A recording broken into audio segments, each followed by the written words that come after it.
प्रस्तुत है कार्यक्रम post box number 111। Post box number 111। श्रोताओं नमस्कार। पोस्ट बॉक्स नंबर 111 में आप सबका बहुत बहुत स्वागत है। मैं हूं जैनेन्द्र।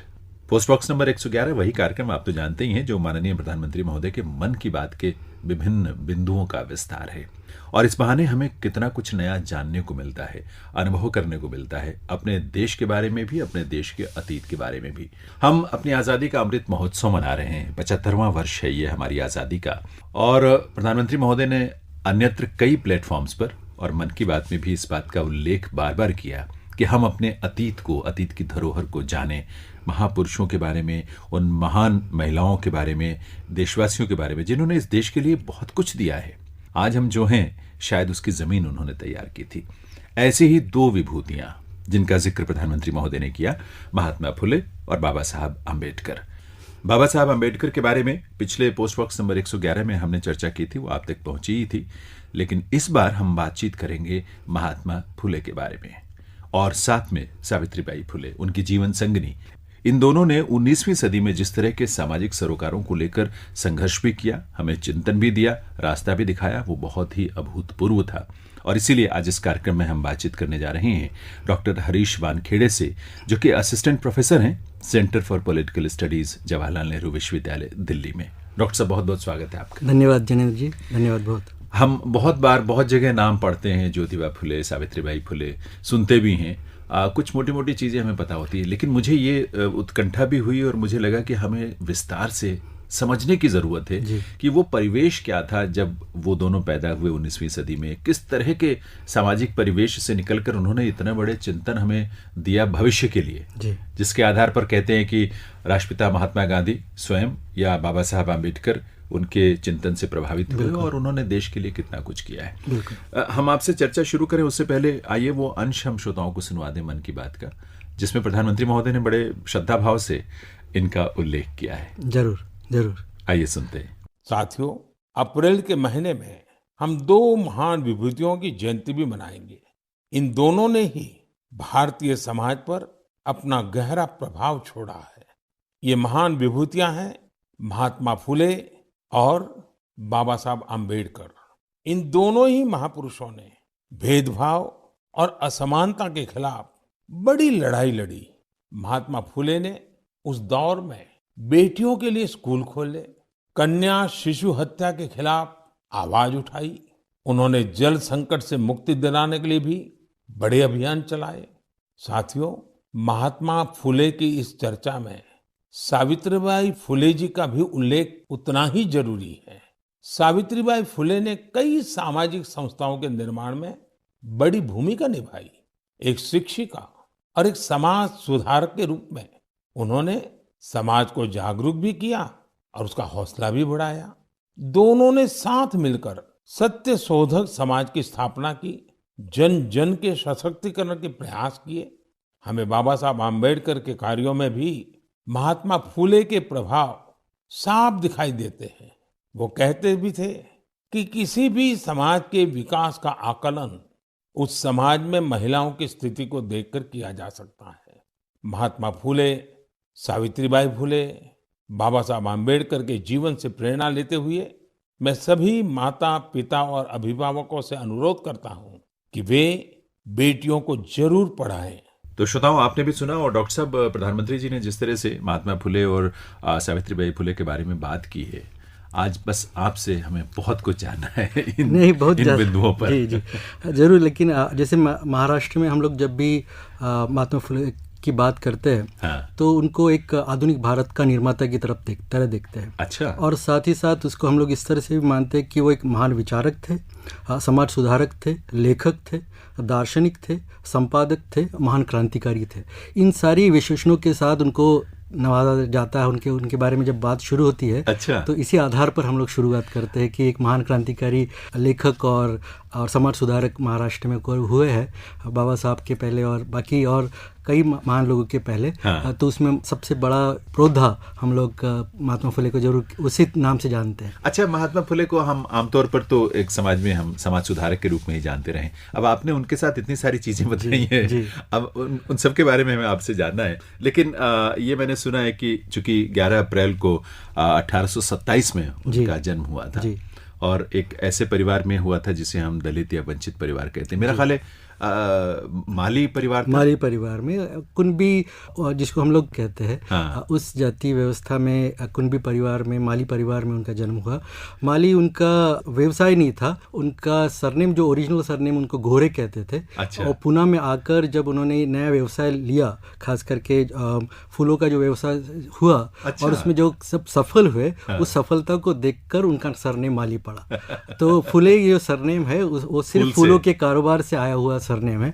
और इसी की वजह से उनका नाम बाद में फुले पड़ा। उनका ओरिजिनल सरनेम घोरे था। उनका बचपन में जो पूरा नाम था जो दिया गया था, मेरा ख्याल है पिताजी का नाम तो साथ जुड़ता है महाराष्ट्र में, तो वो क्या था? ज्योतिराव गोविंदराव फुले कहते हैं, लेकिन ज्योतिराव ये जो शब्द है जिसमें राव को हम जब जोड़ते हैं तो एक तरह की उपमा है वो। अच्छा। लेकिन लोग प्रेम से उनको ज्योतिबा कहते थे। एक लंबे समय के बाद बा रिस्पेक्ट पिता का सार्थक शब्द है। तो ज्योतिराव और ज्योतिबा ये दो अलग शब्द है जो ज्योतिराव फुले के साथ जुड़े हुए रहते हैं। तो ज्योतिराव एक तरह का एक लिटरेरी शब्द है जो हम लोग लिटरेचर में कई बार इस्तेमाल करते हैं, लेकिन प्रेम से वहाँ का जो सोशल मूवमेंट का शब्द है वो ज्योतिबा रहा है। बहुत भावपूर्ण है, बहुत अच्छी बात है आपने बताई है। वैसे सुना है कि बचपन से काफी होशियार थे, बहुत होशियार, और इसी वजह से उनके जब वहाँ पर स्कूलों का तो उस तरह का अभाव था, तो जब उनकी होशियारी देखी गई, जब उनका पढ़ने को लेकर दिलचस्पी देखी गई, तो उनको वहाँ पर उस वक्त जो स्कॉटिश मिशन स्कूल था वहाँ पर उनको भेजा गया और अपनी पहली 10वीं तक की पढ़ाई उन्होंने स्कॉटिश मिशन स्कूल से ही पूरी की थी। अच्छा डॉक्टर साहब, चूंकि ये भी माना जाता रहा था उस समय, बल्कि मैं कहीं पढ़ते हुए ये चीज़ सामने आई थी कि दो चीज़ें थी। एक तो शिक्षा को लेकर बहुत जागरूकता भी नहीं थी, और ऐसे वर्गों में जो वंचित थे, जो दलित थे, वहाँ तो ये विकृति इस तरह की थी कि माना जाता था कि ठीक है, इतना पढ़ लिया, 4वीं 5वीं पढ़ लिया, बहुत है, इसके आगे पढ़ने की जरूरत नहीं है। लेकिन उनकी जो बुद्धिमत्ता थी, पढ़ाई को लेकर जो उनकी रुचि थी, उस वजह से स्कॉटिश मिशनरी स्कूल में उनको डाला गया। और ये भी एक अच्छी बात थी कम से कम कि ऐसे स्कूलों में इस तरह का कोई भेदभाव नहीं था। बिल्कुल। और यही मुझे लगता है कि उनके जो जिसको हम लोग आधुनिकता कहते हैं, उससे रूबरू होने का समय ये इसी वक्त उनको मिला कि जिस तरह की व्यवस्था खास करके पुणे शहर में उस वक्त थी, और जो रूढ़िवादी परंपराएं वहाँ चल रही थी, जिसको अपनी सभी लगभग सारी किताबों में फुले ने बहुत खूबसूरती से लिखा है और बताया कि क्या उस वक्त की कंडीशन थी। तो उस रूढ़िवादी व्यवस्था के खिलाफ जाकर जब वो नए जगह पर पहुंचे और वहाँ पर समानता और एकता की बात को देखा, उसके वजह से उन पर एक बड़ा असर पड़ा। और मुझे लगता है कि वो एक जो एजुकेशन से रिलेटेड जो उनकी रुचि बढ़ी, उसी वजह से बढ़ी, और उसका बड़ा उपयोग उन्होंने आगे आने वाले दिनों में अपने लिखान में जरूर दिखाया उसको। अच्छा, एक उनके जीवन की बल्कि उसी दौर की एक घटना है, मुझे लगता है वो भी एक बहुत महत्वपूर्ण मोड़ था उनके जीवन का। 1848 की बात है। एक अपने किसी दोस्त के जो तथाकथित ऊंची जाति के थे, उनके शादी में गए थे और वहां उनके वर वधू दोनों पक्षों ने उनका इसलिए अपमान किया कि वो उच्च जाति से तथाकथित रूप से जुड़े नहीं थे। वो एक चोट जो थी उसको उन्होंने बड़ी सकारात्मक दिशा दी। बिल्कुल बिल्कुल।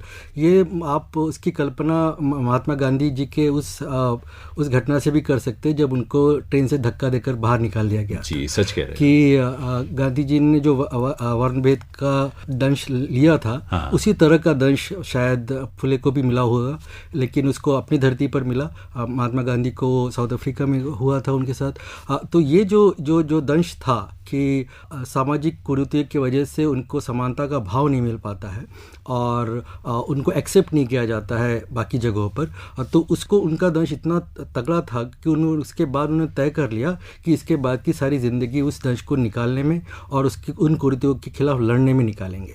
और आप देखेंगे कि एक बड़ा आंदोलन, खास करके इंटेलेक्चुअल आंदोलन जिसको हम लोग कहते हैं, उसकी शुरुआत उसी एक अध्याय से हुई है कि जो दंश उनको मिला, जो जिसको हम लोग कहते हैं इंग्लिश में डिस्क्रिमिनेशन या मार्जिनलाइजेशन, वो उसका जो एक्सपीरियंस फुले जी को हुआ उस वक्त, उसके वजह से ही आप समझ सकते हैं कि एक बड़ी क्रांति की शुरुआत वहाँ होती है महाराष्ट्र। तो वहाँ से आगे जो उनका अगला कदम था किस तरह का था, जहाँ उन्होंने अपने इस सोच को, यानी जातिगत भेदभाव को, शोषण को, इन सब को खत्म करने का जो संकल्प लिया था, उसकी शुरुआत किस रूप में हुई? मुझे लगता है कि उसमें सबसे बड़ी शुरुआत शिक्षा का सूत्र के आधार पर ही हुई कि माना जाता था कि शिक्षा से वंचित रखा गया एक बड़े समाज को। हाँ। और इसीलिए अगर ये समाज अशिक्षित है, अंधविश्वास में जकड़ा हुआ है, तो उसको उस अंधविश्वास से निकालने के लिए शिक्षा का ही एक योगदान होना चाहिए।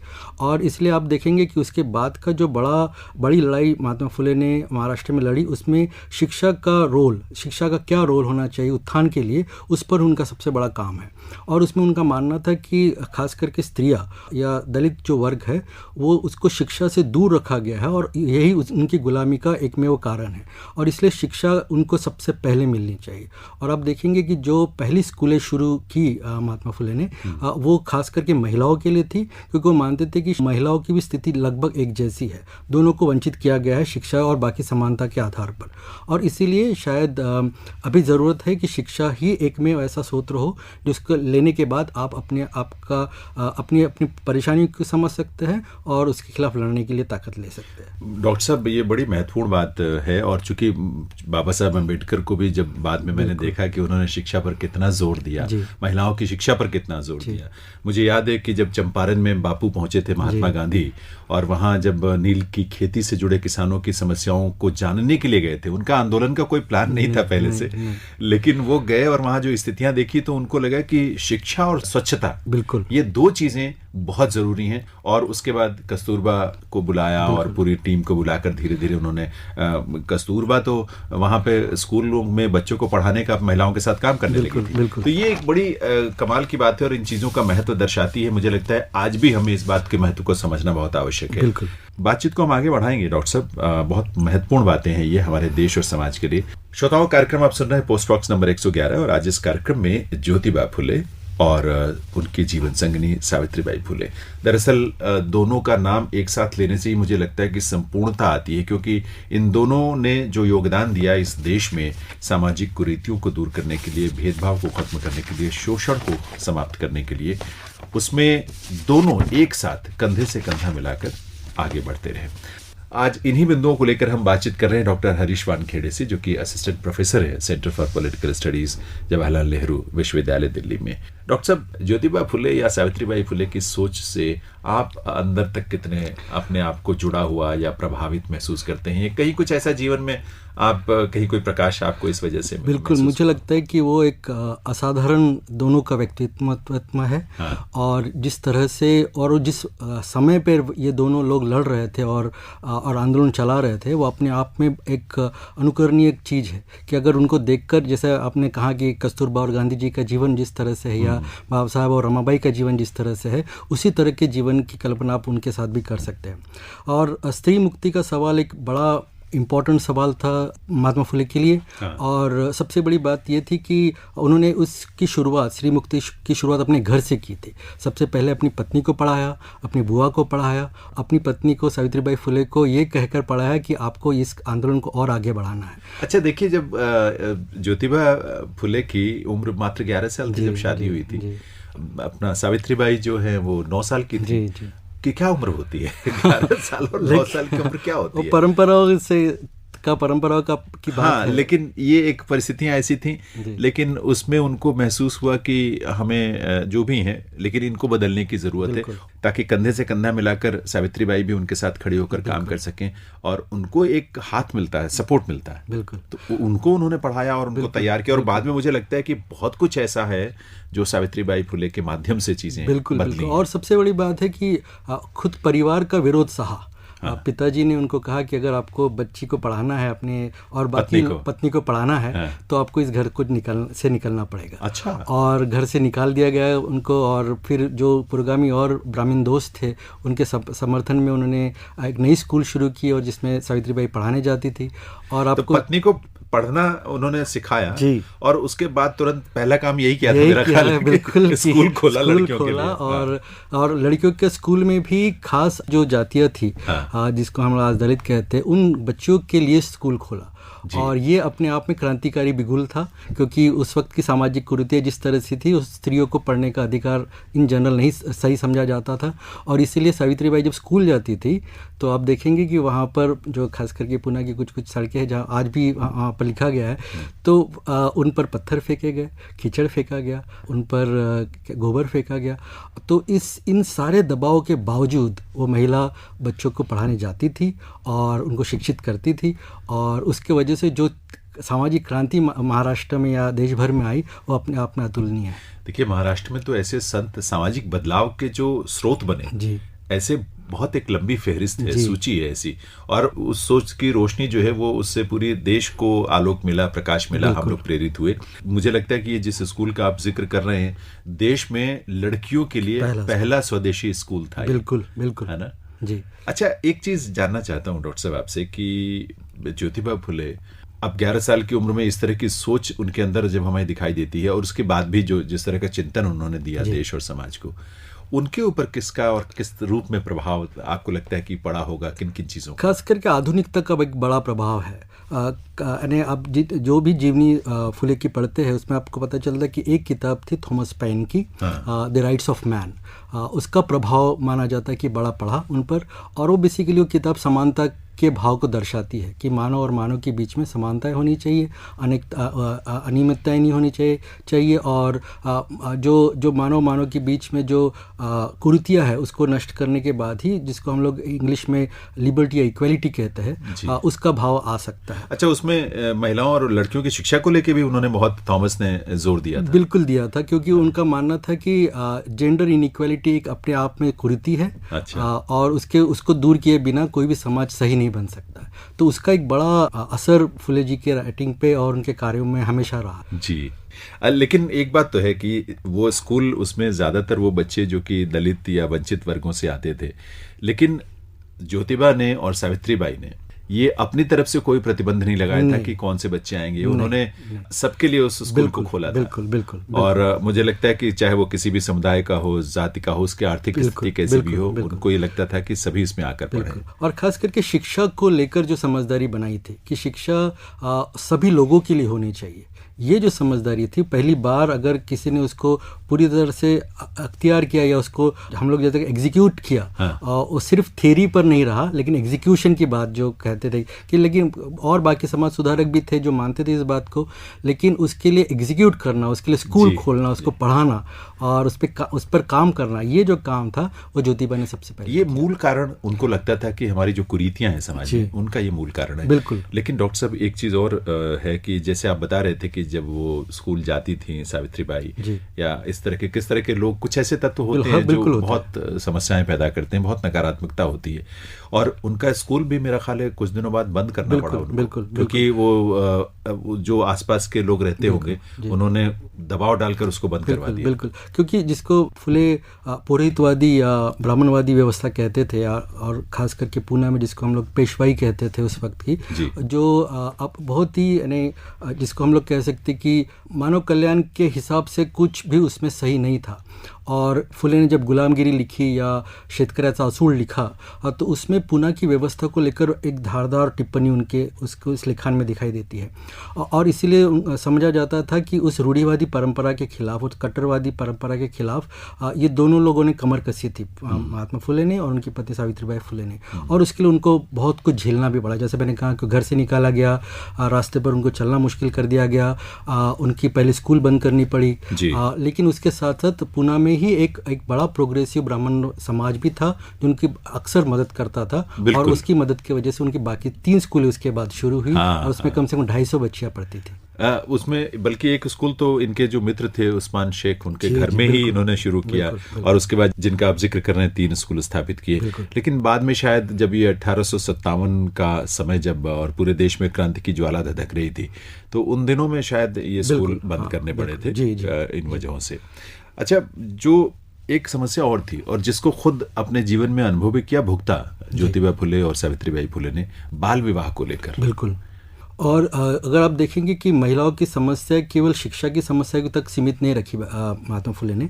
उनका मानना था कि विधवा कल्याण के कार्यक्रम, बाल विवाह के विरोध में कार्यक्रम और विधवाओं के पुनर्वास के कार्यक्रम भी उतनी जरूरी है जितनी बाकी चीज़ें जरूरी है, जैसा शिक्षा की बात है। तो आप देखेंगे कि फुले विधवाओं के पुनर्विवाह के पक्षधर थे, बाल विवाह के विरोधी थे, भ्रूण हत्या के विरोधी थे। माना जाता था कि जो विधवाओं के जो बच्चे होते थे उनका अपना एक बड़ा प्रॉब्लम वहाँ पर था। तो विधवाओं के पुनर्वास के लिए उन्होंने आश्रम खोले, विधवाओं के बच्चों के संगोपन के लिए आश्रम खोले, विधवाओं के केशवपन के खिलाफ आंदोलन चलाया। क्या है मतलब? केशवपन यानी महाराष्ट्र में जो विधवाएं होती थी उनके बाल मुंडवा दिए जाते। अच्छा।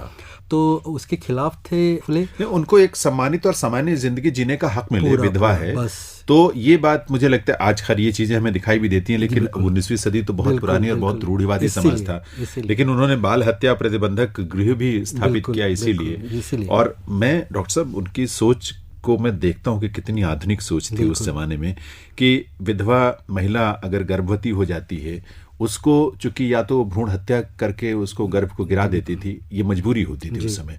उन्होंने इस बात के लिए प्रेरित किया कि वो आश्रम में गृह में आके रहे, बच्चे को जन्म दे और उस बच्चे का लालन पालन वहां पर हो एक स्वस्थ व्यक्ति के रूप में। और उसमें से एक बच्चा उन्होंने गोद भी लिया था, यशवंत जिनका नाम था। हाँ। वो ऐसी किसी विधवा का बच्चा था, काशीबाई का, और उसको बाद में उन्होंने गोद भी लिया। इनके अपना कोई बच्चा नहीं था, तो ये मैंने पढ़ा कि उसी में से एक बच्चे को इन्होंने गोद दिया था। तो ये तो खैर महिलाओं को लेकर उन्होंने बहुत सारे ऐसे प्रयास किए हैं। और अब ये भी देखिए मैं ये सोचता हूँ शिक्षा है, और शिक्षा से भी, और अगर हम थोड़ा पीछे आते हैं तो मूल में महिलाओं की शिक्षा, लड़कियों की शिक्षा, क्योंकि अगर महिलाएं और लड़कियां शिक्षित होती हैं, स्वस्थ होती हैं, उसकी वजह से समाज को, क्योंकि ये कहते हैं कि एक लड़की जो है, एक महिला है, वो 2 परिवारों की जिम्मेदारी या उनको सुधार सकती है या उनको रास्ता दिखा सकती है। बिल्कुल बिल्कुल। तो ये एक सोच तब थी उनके दिमाग में, और इसीलिए शायद उन्होंने इन चीज़ों को बहुत प्रेरित किया। सही में मुझे भी लगता है कि जब आप फुले को पढ़ते हैं, महात्मा फुले को पढ़ते, तो आपको लगता है कि ये बहुत ही दृष्टा व्यक्ति था। आप बहुत आगे की सोच रखता था, बहुत ज्यादा। और उस तरह की क्रांतिकारी सोच उस समय पर रखना अपने आप में सही में कमाल है। जी श्रोताओं, कार्यक्रम आप सुन रहे हैं पोस्ट बॉक्स नंबर 111, और आज इस कार्यक्रम में हम बातचीत कर रहे हैं डॉक्टर हरीश वानखेड़े से, जो कि असिस्टेंट प्रोफेसर हैं centre for political studies, Jawaharlal Nehru विश्वविद्यालय, नई दिल्ली में। डॉक्टर साहब, हम जिस दौर की और उस दौर में ज्योतिबा फुले और सावित्रीबाई फुले की बात कर रहे हैं, उन्होंने बाद में, ये तो शिक्षा और महिलाओं और लड़कियों के जीवन में उत्थान को लेकर बहुत सारे प्रयास उनके रहे हैं। समाज में अगर हम परिवार से बाहर निकलते हैं तो उस समय चूंकि कृषि की प्रधानता तो थी ही थी, लेकिन मुझे लगता है कि किसानों का शोषण भी बहुत था, गरीबी बहुत थी, और बहुत चुनौतियां भी उनके जीवन में थी। किसानों के लिए भी ज्योतिबा फुले ने बहुत बड़ा योगदान था। मुझे लगता है कि किसान आंदोलन के प्रणेता की तरह उनको देखा जाता है कि अगर किसान अगर आंदोलन नहीं करता, अपनी बातों को मनवाता नहीं है या मानता नहीं है या मांग नहीं करता है, तो कितनी दिक्कतें आ सकती है। और आप देखेंगे कि खेती या किसानों की जो समस्या आज की समस्या से बहुत ज़्यादा अलग नहीं थी। किसान गरीब थे, सामंती लगान और साहूकारों के कर्ज में डूबे थे, उत्पादकता बढ़ाने के लिए कोई आधुनिक औजार नहीं हुआ करते थे, अशिक्षित थे, अंधविश्वासी थे और जाति व्यवस्था से ग्रसित थे। तो ये सब फुले ने देखा और समझा कि इसको जब तक आप सही मापदंडों पर आंकते नहीं है, तब तक इसका कल्याण नहीं हो सकता है। और इसीलिए उनका मानना था कि किसानों की अपनी स्थिति समझने के लिए उनका चेतना का अभाव है। उनको जो चेतना की ज़रूरत होती है किसान आंदोलन चलाने के लिए, उसका अभाव है, क्योंकि उनका मानना था कि उसको जो पुरोहितवादी या ब्राह्मणवादी सामंती व्यवस्था कहे या गुलामी को नहीं समझने का जो मानसिकता है किसानों के अंदर, वो कहे। एक्चुअली डॉक्टर साहब, एक चीज़ मुझे लगता है, क्योंकि 100 साल 200 साल या और भी ज़्यादा लंबे समय तक जब एक ही तरह की मानसिकता में बार बार दबाव में उनको रहना पड़ता है, अंततः वो थक हार कर ये मान लेते हैं कि नियति की वजह से ऐसा हो रहा है। वो ये नहीं देखते कि समाज में आसपास जो लोग हैं या जो व्यवस्थाएं हैं वो कारण है आपकी तकलीफ का, दुख, पीड़ा का और शोषण का। वो नियति के प्रति, नियति का वो मान के अपने को छोड़ देते हैं उसके भरोसे। और मुझे लगता है कि इन ऐसी विभूतियों ने, ऐसे महान पुरुषों ने और सावित्रीबाई फुले जैसी विभूतियों ने ये उनको चिताया, बिल्कुल, समझाया और जगाया बिल्कुल, कि नियति नहीं, हाँ, ये आसपास का जो वातावरण और व्यवस्था है जी, उसकी वजह से आपकी स्थिति ऐसी है और आपको उसके खिलाफ खड़ा होना। इसीलिए चेतना का जो अभाव मैं कह रहा था, वही बात है कि अगर हम लोग अपने पॉलिटिकल साइंस में एक थ्योरी पढ़ते हैं कल्चरल हेजेमनी नाम की जी, तो उनका मानना था कि जिस तरह की हेजेमनी के कंट्रोल में किसान व्यवस्था है उस वक्त, उससे निजात होना बहुत ज़रूरी है। और आप देखेंगे कि दो बड़े आइडियाज़ फुले की राइटिंग में आपको दिखाई देते हैं, जिसको कहते हैं बलि का राज्य, कि एक उनका एक मिथिकल एक किंग था जिसमें किसान बहुत समृद्ध थे। अच्छा। और शिवाजी का एक बड़ा उनका शिवाजी महाराज को लेकर उनका एक समझदारी थी कि उनके राज्य में भी किसानों का शिवाजी ऐसे किसानों का राज्य, बिल्कुल, बिल्कुल इस तरह से देखा जाता। तो उनका मानना था कि वो जो राज्य थे जहाँ पर किसानों का प्रभुत्व था, या उनके कल्याण के लिए राजा हुआ करते थे, उसको वापस लाना पड़ेगा और तभी किसानों का कल्याण हो सकता है। और साथ ही साथ किसानों की शिक्षा, कि बिना शिक्षा के आप, जिसको उन्होंने मराठी में वो कहा भी जाता है ना कि शिक्षा जो है वाघिणीचं दूध है, यानी कि वो शेरनी का दूध है, आप उसको ग्रहण करेंगे तो आप डरकाड़ी फोड़ेंगे। तो उस तरह का जो व्यवस्था फुले ने दी, उससे उनको लगा कि यही किसानों की समस्याओं को हल करने का एक सार्थक प्रयास होगा। अच्छा, जब इनका जिक्र होता है तो सत्यशोधक समाज का उल्लेख तो होता ही होता है, क्योंकि वो बहुत एक महत्वपूर्ण सांगठनिक तौर पर चीज़ों को करने का एक प्रयास था। वो सत्यशोधक समाज की स्थापना के पीछे जो उद्देश्य थे और किस किस तरह की गतिविधियां उसके माध्यम से होती थी? जी, उस वक्त महाराष्ट्र में, या आप कहें तो पूरे देश में, सुधारवादी आंदोलन चल रहे थे। सामाजिक न्याय और मानव कल्याण को लेकर ब्रह्मो समाज कहे या प्रार्थना समाज कहे या आर्य समाज कहे, ये देश भर में काम कर रहे थे। बंगाल से लेकर पंजाब और महाराष्ट्र, ये सब कुछ, बिल्कुल। तो जिसको हम लोग आधुनिकता की नींव कहते हैं, उसके आधार पर ये समाज काम कर रहे थे कि जो रूढ़िवादियाँ है, कट्टरपंथता है, उससे दूर रह के समाज को एक सामाजिक न्याय के आधार पर समझा जाए और उसके आधार पर उसकी नींव रखी जाए। तो आप देखेंगे कि फुले का सत्यशोधक समाज भी उसी आधार पर काम कर रहा था। जो एक छोटी सी दुविधा फुले ने हमेशा रखी, वो ये कि बाकी जो समाज है, बाकी जो नव समाज के निर्माता बोल रहे हैं, उनके कथनी और करनी में छोटा सा फर्क है। और फुले चाहते थे कि करनी पर ज़्यादा विश्वास हो, कि आप सही अर्थों में जिन लोगों के लिए आप काम कर रहे हैं उनके साथ आप डटे रहे। मुझे याद आ रहा है डॉक्टर साहब, आपने जब ये पहले भी आपने ये बात कही, कथनी और करनी वाली, और वो करनी में विश्वास करते थे। जैसे विवाह संस्कार की बात होती थी कि ब्राह्मण के बिना या रीति रिवाज जो भी उसके अनुष्ठान होते थे उसमें उसकी जरूरत होती थी। मैंने सुना है कि उन्होंने खुद ही विवाह करवाया, बिल्कुल, और हाई कोर्ट ने, बॉम्बे हाई कोर्ट ने कहा कि ये बिल्कुल सही है, जायज है, बिल्कुल, है ना। तो उन्होंने अपने घर के आगे एक टैंक बनवाया, बिल्कुल, जहां ये था कि सब लोग स्नान करें, एक साथ आकर उसका इस्तेमाल करें। तो ये उन्होंने चीजें करके दिखाई। तो एक कथनी वाला जो नेता, या जिसको आप कह सकते हैं कि विचारक, अगर हुआ है महाराष्ट्र में या देश में, तो उसमें फुले का नाम सबसे अग्रणी है। और आपने जो विषय उठाया कि शादी का, कि बिना पुरोहित के अगर आप शादी कर सकते हैं, और सत्यशोधक समाज का आप देखेंगे कि एक बड़ा प्रयास यही रहा है कि ईश्वर और व्यक्ति के बीच में जो पुरातन पंथी है, या जो पुरोहितवाद है, उसका समूल नष्ट हो और व्यक्ति और ईश्वर के बीच में कोई और बीच में ना रहे। तो ये जो नया एक विचार समाज को रचने के लिए फुले दे रहे थे, वो एक सत्यशोधक समाज का बड़ा एक काम था। जी, ये बहुत महत्वपूर्ण था, और खुद उन्होंने अपने हाथ से विवाह संस्कार करवाए। और जो आप पहले उल्लेख कर रहे थे किसानों की स्थिति का, मेरा ख्याल है उनके आंदोलन के बाद वो सत्यशोधक समाज लगातार जो संघर्ष करता रहा, उसी का परिणाम था कि एक एग्रीकल्चर एक्ट भी सरकार ने पास किया था। बिल्कुल, क्योंकि उनका मानना था कि सरकार को इस बात पर ध्यान देना पड़ेगा कि किसानों की क्या स्थिति है, और बिना सरकारी मदद से उनका कल्याण होना मुश्किल है। तो आप देखेंगे कि लगातार उन्होंने पिटिशंस देते रहे सरकार को कि किसानों की क्या समस्या है, वो चाहे पानी की समस्या हो, फर्टिलाइजर की समस्या हो, तमाम तरह की समस्याओं पर in general Madhav Phule petition देते रहे। उस वक्त वो कॉर्पोरेशन का नहीं, काउंसिल का चुनाव मेरे नॉमिनेटेड मेंबर थे। अच्छा, नॉमिनेटेड जी, पुणे म्युनिसिपल कॉर्पोरेशन के। और उस वक्त भी जैसे मैंने कहा कि एक तरह का, जिस तरह से वो अपनी सामाजिक कार्य को कर रहे थे, उसकी पॉपुलैरिटी इतनी ज्यादा थी कि उनसे बेहतरीन व्यक्ति पुणे में उस वक्त नहीं दिखाई दे रहा था। तो एक बात तो समझ में आती है कि एक उनकी प्रतिष्ठा समाज में हर वर्ग में हो रही थी। और देखिए, जो कुरीतियां होती हैं उसके पीछे कुछ निहित स्वार्थ स्वार्थ होते हैं जिनकी वजह से ये चीजें चलती हैं। लेकिन अगर समाज उठ खड़ा होता है और बाकी सभी वर्गों के लोग अगर सहयोग देने लगते हैं तो समाज में बदलाव आ सकता है। आया वो चीजें धीरे धीरे बदली। मुझे लगता है आज हम जो इतना बदला हुआ समाज देखते हैं, आप जो कह रहे थे कि प्रार्थना समाज, आर्य समाज या इस तरह के जो ब्रह्म समाज, तो ये 19वीं सदी में ये सब शुरुआत हो चुकी थी जिसका फल आज हम देख रहे हैं। ये बहुत महत्वपूर्ण है। एक चूंकि वो कुछ व्यापार वगैरह भी अपना, क्योंकि रोजी रोटी के लिए तो कुछ करना ही होता है, तो कुछ कंस्ट्रक्शन वगैरह का काम भी करते थे क्योंकि उनका अपना मानना था कि ये जो समाज है, खास करके जिसको हम लोग जो कुनबी समाज था, वो खेती के चीज से जुड़ा हुआ था। उनका मानना था कि चूंकि आधुनिक समय में कई तरह के नए आयाम आए हुए हैं, तो उसमें भी जुड़ने का पूरा कोशिश उसका समाज ने करनी चाहिए। और इसलिए आप देखेंगे कंस्ट्रक्शन हो या बिल्डिंग बनाने का काम है, उसमें खुद फुले आगे आकर वो कॉन्ट्रैक्ट लेते थे और अपने आप को एक सिविल इंजीनियर की तरह उस वक्त तैयार कर रहे थे। कितना कुछ करते थे। बिल्कुल। मुझे हैरानी होती है कि ये कितने साधारण से, जो कि वंचित परिवार था, शोषित परिवार था, वहां से निकलकर, जो संसाधन भी नहीं उनके पास ज्यादा थे, लेकिन उन्होंने कैसी प्रतिष्ठा और हर क्षेत्र में किस तरह के आयाम स्थापित किए हैं। मुझे लगता है कि जो उनको कहा जाता है महात्मा, ये तो पदवी मिली थी उनको, किसने दी थी?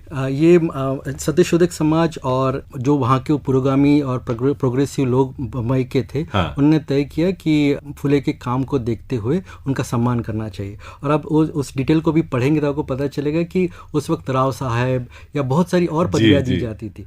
तो उन्होंने जब सोचा कि क्या पदवी देना चाहिए, तो उसमें ये डेलिब्रेशन के बाद निकला कि राव साहब या बाकी पदवियां तो सरकारी है, इनको महात्मा की पदवी देनी चाहिए। तो ये अपने आप में दिखाता है कि उनका जो काम था वो इतना प्रभावी था और इतने सारे लोगों को उससे प्रेरणा मिलती थी कि उनको महात्मा की तरह देखा गया। तो पहला महात्मा गांधी से पहले अगर महाराष्ट्र में अगर किसी को महात्मा कहा गया तो वो ज्योतिबा फुले थे। और महात्मा गांधी ने भी इस बात को एक्सेप्ट किया कि सही में महात्मा अगर कोई हुआ है तो महात्मा ज्योतिबा फुले हुए हैं। देखिए उतनी पुरानी बात है। इसका मेरा ख्याल है धनंजय कीन जो उन्होंने जो बायोग्राफी लिखी है, बिल्कुल इसमें पूरा वर्णन, Mahatma Jyotiba Phule father of our social revolution, ये 1974 में उन्होंने लिखी थी। तो उसमें इस बात का बहुत विस्तार से उन्होंने उल्लेख किया था। ये सचमुच बहुत विलक्षण है। मुझे सबसे अच्छी बात डॉक्टर साहब ये लगती है मन की बात से, जो मैं इस तरह के बिंदुओं को हम जब उसमें से निकलते हैं, जो प्रधानमंत्री महोदय जिक्र करते हैं, चर्चा करते हैं, और उसके बारे में आप जैसे विद्वानों से जब बात होती है तो हमें बहुत सारे नए आयाम पता लगते हैं। हम टू लाइनर वाला नहीं कि ज्योतिबा फुले समाज सुधारक, इससे काम नहीं चलता। हमें गहराई तक उतर के जानने की जरूरत है कि किन परिस्थितियों में पैदा हुए, क्या क्या चुनौतियां थी, किस तरह के संघर्ष किए, क्या क्या उन्होंने व्यथाएं और पीड़ाएं झेली, और उसके बाद निकलकर जो हासिल किया। दरअसल यात्रा ज्यादा महत्वपूर्ण है, कहते हैं ना, जर्नी ज्यादा इंपॉर्टेंट है। श्रोताओं, कार्यक्रम आप सुन रहे हैं पोस्ट बॉक्स नंबर 111 और आज इस कार्यक्रम में ज्योतिबा फुले और सावित्रीबाई फुले के बारे में हम बात कर रहे हैं डॉक्टर हरीश वानखेड़े से। डॉक्टर हरीश वानखेड़े जो हैं वो जवाहरलाल नेहरू विश्वविद्यालय में जो सेंटर फॉर पॉलिटिकल स्टडीज़ है वहाँ पढ़ाते हैं, असिस्टेंट प्रोफेसर हैं, और इन विषयों को बहुत विस्तार से और गहनता से पढ़ा है डॉक्टर साहब ने। डॉक्टर साहब, कार्यक्रम के अंतिम पड़ाव में हम पहुँचे हैं। मुझे लगता है बहुत सारे महत्वपूर्ण बिंदुओं को आपने उस पर प्रकाश डाला है, हमें बताया है, लेकिन इन सब के पीछे एक बड़ा उद्देश्य तो ये होता है कि एक नए भारत की, नए समाज की परिकल्पना कहीं ना कहीं होती, क्योंकि वो विजनरी थे, दूरदृष्टा थे। और निश्चित रूप से आज हम इस बात को दावे से कह सकते हैं कि आज का जो भारत हम देख रहे हैं उसमें ऐसे महान पुरुषों की सोच का जो बीज है उसमें हमें नजर आता है। बिल्कुल। उनकी परिकल्पना क्या थी सामाजिक न्याय को और नए भारत को लेकर? एक तो जिसको हम लोग फुले का सत्यशोधक समाज कहते हैं और आधुनिकता का सूत्र उसको कहा जाता है कि सत्य, जैसे गांधी जी ने भी बाद में सत्य को लेकर इतनी चर्चा की, तो सत्य के आधार पर यह कि जो सामाजिक कुरीतियां है उसमें ईश्वर का जो बोध हो वो सबसे इम्पोर्टेंट है। वो ईश्वर का बोध, बराबरी का संदेश दे, इस तरह का बोध हो कि सभी एक ईश्वर की संतान है, और इस बोध को आप देखेंगे सत्यशोधक समाज सबसे तेजी से रखता था। उसके साथ साथ जो कुरीतियाँ थी, खास करके अनुष्ठानवाद या दक्षिणा को लेकर या अंधविश्वास जो चल रहा था या पुरोहितवाद को लेकर जो कुरीतियाँ थी, उसके खिलाफ एक आंदोलन चलना चाहिए था। ये फुले साहब बहुत अच्छी तरह से सोचते थे। शिक्षा का अधिकार सभी को हो, खास करके महिलाओं को हो, इस पर उनका ये था। स्त्री पुरुष समानता हो, ये उनका बड़ा एक ये था, और बहुजन समाज का निर्माण हो।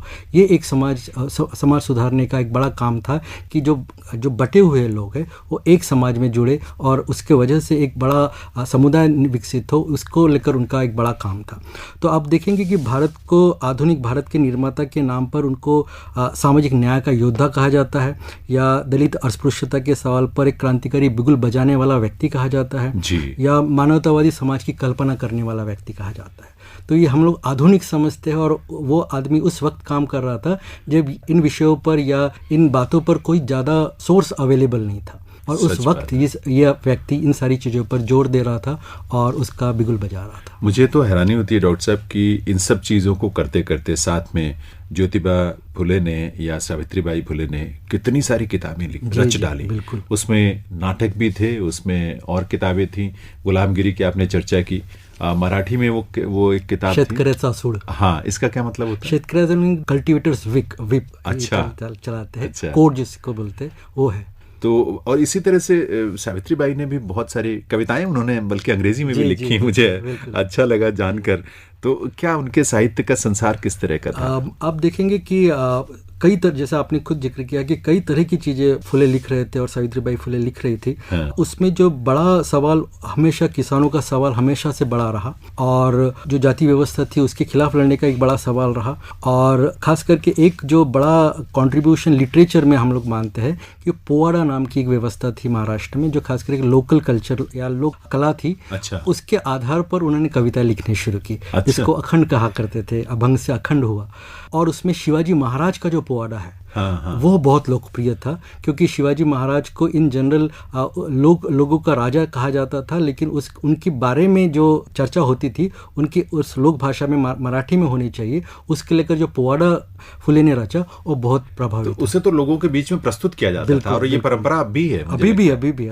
तो जो लोक कला को संजोना और उस पर एक बड़ी बात कहना, ये मुझे लगता है कि ज्योतिबा फुले ने सबसे पहले की। और सावित्रीबाई फुले ने जो काफी कविताओं की रचना की, उनके संग्रह भी कई सारे प्रकाशित हुए।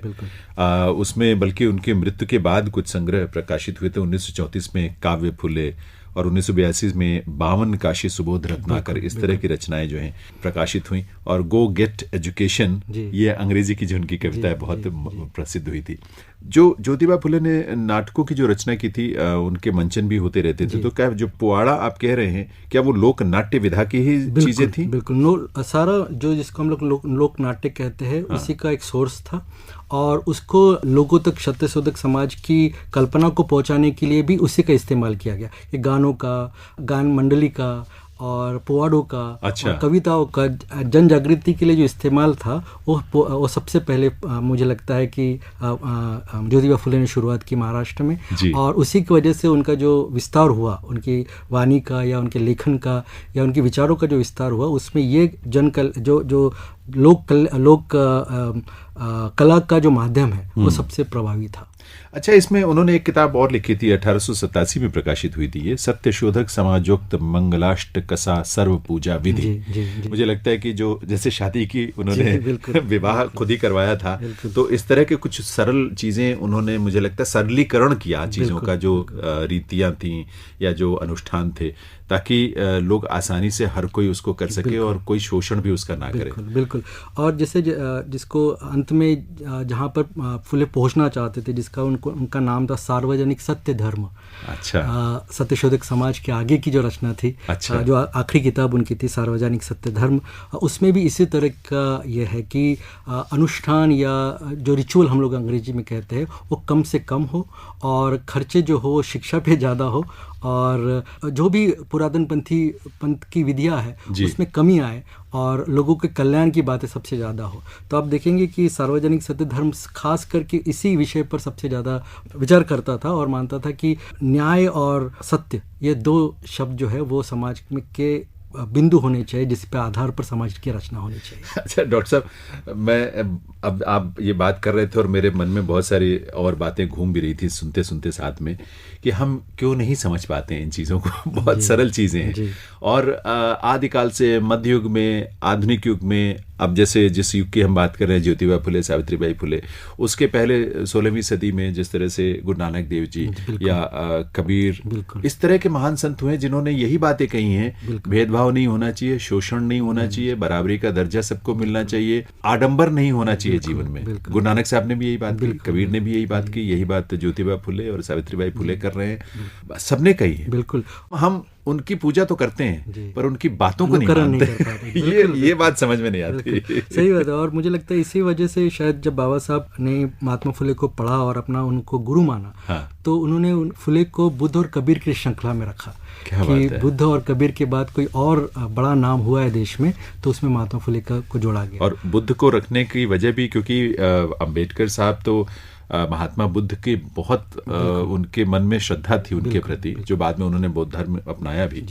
तो अगर उनके साथ इनको रख रहे हैं तो आप समझ सकते हैं कि ज्योतिबा फुले का क्या स्थान उनकी नज़र में रहा होगा, है ना।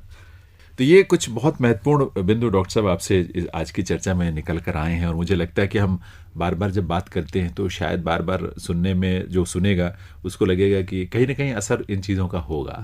हम सोचेंगे, हम जीवन में चीज़ें बदली बहुत हैं लेकिन अभी आवश्यकता बहुत बदलाव की है, और इसके लिए प्रधानमंत्री महोदय बार बार इस बात के लिए प्रेरित भी करते रहते हैं कि मन की बात में खास तौर पर कि हमें इन चीज़ों से निकल कर एक उत्कृष्ट देश और राष्ट्र का निर्माण करना है, बल्कि वो मतलब बेस्ट होना चाहिए, सर्वोत्तम राष्ट्र का निर्माण करना है। और मेरे ख्याल से फुले और बाबा साहब की जो विचार है और जिसका जितना हम लोग जितनी बात करें उतना ही इस देश के लिए और हमारे अपने समाज को बदलने में उसका उपयोग होगा और ये देश जरूर महान बनेगा। निश्चित रूप से बिल्कुल होगा, क्योंकि ये सार्वकालिक बातें हैं जो हर युग में हमें सुननी चाहिए, उसका अनुपालन भी करना चाहिए, उसको फॉलो भी करना चाहिए।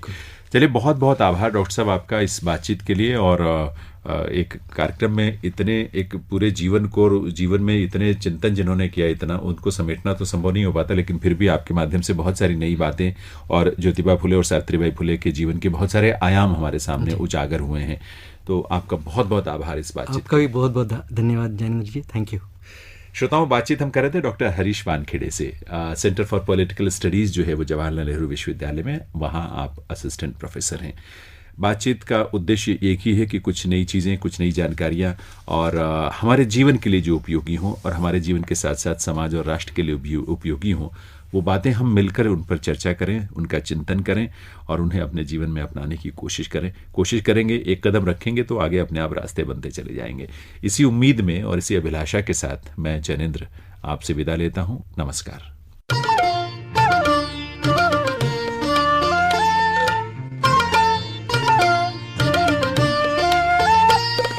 अभी आप सुन रहे थे कार्यक्रम post box number 111। Post box number 111। इस कार्यक्रम के प्रस्तुतकर्ता थे Jainendra Singh. Post box number